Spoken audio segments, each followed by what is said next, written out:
আসসালামু আলাইকুম, আমি মোহাম্মদ ইসরাফিল খান। আমরা আজকে আলোচনা করব অটো ডাটা এন্ট্রি নিয়ে।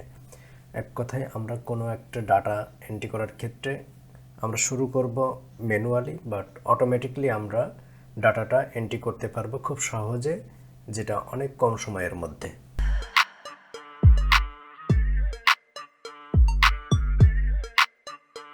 প্রথমেই দেখুন এখানে আছে নাম্বার সিস্টেম। নাম্বার সিস্টেমে আমরা কিভাবে অটোমেটিকলি ডাটা এন্ট্রি করতে পারি। যেমন ধরুন 1, 2, দুইটা এন্ট্রি করলাম।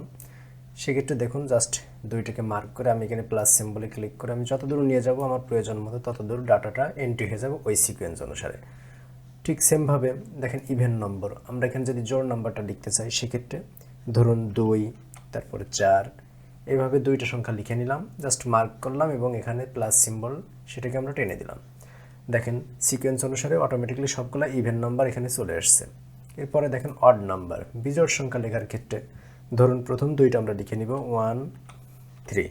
সেমভাবে দুইটাকে মার্ক করে প্লাস সিম্বল টেনে দিব। দেখেন সবগুলো বিজোড় সংখ্যা পরপর অটোমেটিকলি চলে আসছে। আমরা ঠিক যেভাবে চাবো ঠিক সেভাবে এসছে এবং আমরা যত দূর ইচ্ছা তত দূর নিয়ে যেতে পারবো, আমাদের যতটুকু প্রয়োজন। এরপরে দেখেন মান্থ নেম, মাসের নামের ক্ষেত্রে আমরা জানি প্রথমে সাধারণত আমরা জানুয়ারি দিয়ে শুরু করে থাকি। দেখেন জানুয়ারি আমি লিখেছি, জাস্ট পরবর্তী নামগুলো অটোমেটিকলি চলে আসবে। দেখেন ফেব্রুয়ারি, মার্চ থেকে শুরু করে ডিসেম্বর পর্যন্ত অটোমেটিকলি চলে আসছে। এইভাবে আমরা সবগুলোই অটোমেটিকলি ডাটা এন্ট্রি করতে পারি। এরপরে দেখেন উইক নেম, উইক নেমের ক্ষেত্রে দেখেন প্রথমে আমরা শুরু করি সাধারণত স্যাটারডে দিয়ে। দেখেন জাস্ট সেমভাবে এখানে টেনে দিব। দেখেন ফ্রাইডে পর্যন্ত, Saturday, Sunday, Monday, Tuesday, Wednesday, Thursday, Friday, এভাবে আমরা 7 দিনের নামই নিয়ে চলে এসেছি। দেখেন ডেটের ক্ষেত্রে আমাদের দেশে সাধারণত আমরা ডেট লেখার ক্ষেত্রে লিখি ডে, মান্থ, ইয়ার, কিন্তু ইন্টারন্যাশনালি সাধারণত মান্থ আগে, পরে ডে, তারপরে ইয়ার।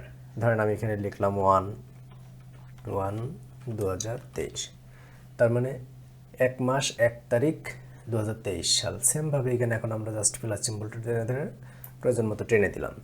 দেখেন এখানে সবগুলোই জানুয়ারি মাস, ডেটটা পরপর চেঞ্জ হয়ে গেছে 2023 সাল।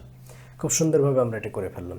এই জিনিসটাই আমরা আরও সহজভাবে করতে পারি, বারবার না করে একবারে করতে পারি। সেমভাবে দেখুন প্রত্যেকটা আমরা দুইটা করে রেখে বাকিগুলোকে আমরা এখন ডিলিট করে দিলাম। এখন আমরা চাইলে জাস্ট এই দুইটা অপশন করে নিয়েছি, জাস্ট সবকটাকে মার্ক করে একবারে প্লাস সিম্বল দিয়ে আমরা টেনে দিতে পারি। দেখুন আগের ভ্যালুগুলাই চলে আসছে এবং ঠিক একবারে চলে আসছে, বারবার আমাদের করতে হয়নি। যেমন দেখুন এটা নাম্বার সিস্টেমে এসছে, ইভেন নাম্বারে এসছে, অড নাম্বারের ক্ষেত্রে অড নাম্বার, মান্থের ক্ষেত্রে সিকোয়েন্সের অনুযায়ী ডিসেম্বরের পর আবার জানুয়ারিতে শুরু হয়েছে, এভাবে চলে এসছে। সপ্তাহের নামের ক্ষেত্রে স্যাটারডে দিয়ে শুরু হয়ে, যেমন ফ্রাইডের পর আবার স্যাটারডে দিয়ে শুরু হয়ে গেছে। ডেট 1 থেকে শুরু করে 19 তারিখ পর্যন্ত চলে আসছে। এখন যদি আমরা চাই যে এটা আমরা আরও অনেক দূর নিয়ে যেতে চাই, যত দূর ইচ্ছা তত দূর নিয়ে যেতে চাই, ঠিক সেমভাবে আমরা আবার প্রথম দুইটাই মার্ক করতে পারি। আমরা আমাদের প্রয়োজন মতো যত দূর দরকার তত দূর নিয়ে যেতে পারি। ঠিক অটোমেটিকলি ওইভাবে ডেট ওয়াইজ চলে আসবে।